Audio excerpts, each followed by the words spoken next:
आप सभी को जय मसीह की। इस नए वर्ष 2023 में आप सबों का स्वागत है। प्रियो, परमेश्वर का धन्यवाद हो कि उन्होंने एक बार फिर हमें इस नए वर्ष में नए जीवन देकर एक बार फिर सही सलामती से हर बीमारियों से, महामारियों से और जीवन में कई उतार चढ़ाव से बचाकर इस नए वर्ष में कदम रखने के लिए सहायता और मदद किए हैं। परमेश्वर का बहुत बहुत धन्यवाद हो। लेकिन एक बात हमें समझना है कि जो पल प्रभु हमको देते जा रहे हैं, एक नए वर्ष में, नए साल में कदम रखते हैं और प्रभु हमारे जीवन में वक्त देते जा रहे हैं, तो इसका हम क्या लाभ उठा रहे हैं या समय को वेस्ट कर रहे हैं। इस नए वर्ष में हम कुछ नया काम शुरू करें और जिन जिन बातों को हमने पहला दर्जा दिए थे उन सब को अब पीछे करें और इस वर्ष से हम प्रभु को, परमेश्वर को, प्रभु यीशु को पहला स्थान दें। और जो योजना उसकी हमारे जीवन से हर वर्ष रहती है और हम उसे पूरा नहीं करते हैं, लेकिन इस वर्ष में हम उसकी योजना में शामिल हो जाएं।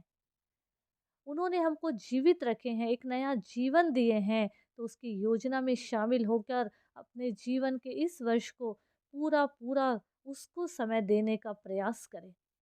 आइए कुछ वचनों को हम देखें जो कि हमें यूहन्ना रचित सुसमाचार उसका 15 अध्याय उसका 5 पद में लिखा है। मैं दाखलता हूँ, तुम डालियाँ हो। जो मुझ में बना रहता और मैं उसमें, वो बहुत फल फलता है, क्योंकि मुझसे अलग होकर तुम कुछ भी नहीं कर सकते। प्रियो, हमें ये समझना है कि जो पल, जो जीवन प्रभु के बिना गुजारते चले आए हैं, उसमें हमने सिवाय नुकसान के और कुछ नहीं उठाया। इस वर्ष से हम अपना जीवन प्रभु को पूरी तरीके से दें, उसके हाथों में सौंपे और पवित्र आत्मा को पूरा पूरा काम करने दें, क्योंकि प्रभु के बिना हम कुछ भी नहीं है। वचन कहता है, मुझसे अलग होकर तुम कुछ भी नहीं कर सकते, और ये सच है।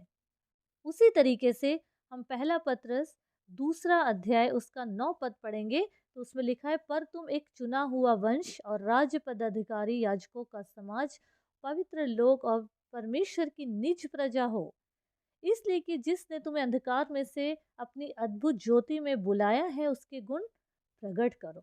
उसके गुण प्रकट करो। आज वो समय आ गया है कि जिस परमेश्वर ने यीशु को भेजकर अपना प्रेम प्रकट किए, अपने प्रेम को जाहिर किए, उन्होंने क्या नहीं किए ये हम सब कुछ जानते हैं। वचन के माध्यम से अगर हम देखें तो हम सबको मालूम है यीशु ने कितने दुखों को उठाया, कितना सहा है उन्होंने। क्रूस की मृत्यु को तक उन्होंने सहा। क्यों? क्योंकि हमारे प्रेम के लिए हमसे उन्होंने प्रेम किए, उन्होंने अपनी बातों को, प्रेम को जाहिर किए, हमारे ऊपर प्रकट किए। अब समय है हमारा, हम उसकी कितनी आज्ञा में हैं, उसके जो उन्होंने गुण हमें दे के गए, जो अच्छाइयाँ हमारे अंदर देकर गए हैं, उसको अब प्रैक्टिकली रूप में करने का समय आ गया है। हर मानव जाति के जीवन को बचाना है, उद्धार में लाना है, प्रभु के कार्य में बढ़ते जाना है। कोई डर, कोई लालच से नहीं, लोगों को दिखाने के लिए नहीं, पर पूरी तरीके से नए बनते चले जाएं, क्योंकि हम ज्योति के संतान हैं और उसके गुण हमको प्रकट करना है। प्रियो, क्या गुण है उसके, क्या गुण उन्होंने हमारे अंदर डाले हैं, आज हम उस चीज़ को क्या यूज़ कर रहे हैं।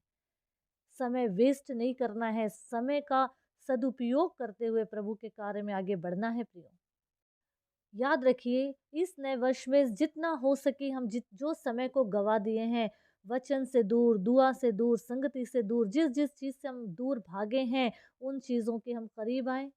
ज़्यादा से ज़्यादा वचन पढ़े, दुआ में रहे, संगति में रहे, प्रभु के लोगों के साथ आगे बढ़ने की कोशिश करें, प्रभु का कार्य करें, खुद सीखें, दूसरों को सिखाएं। सबसे पहले अपने शब्दों को, अपने व्यवहार को सही तरीके से इस्तेमाल में लाएं।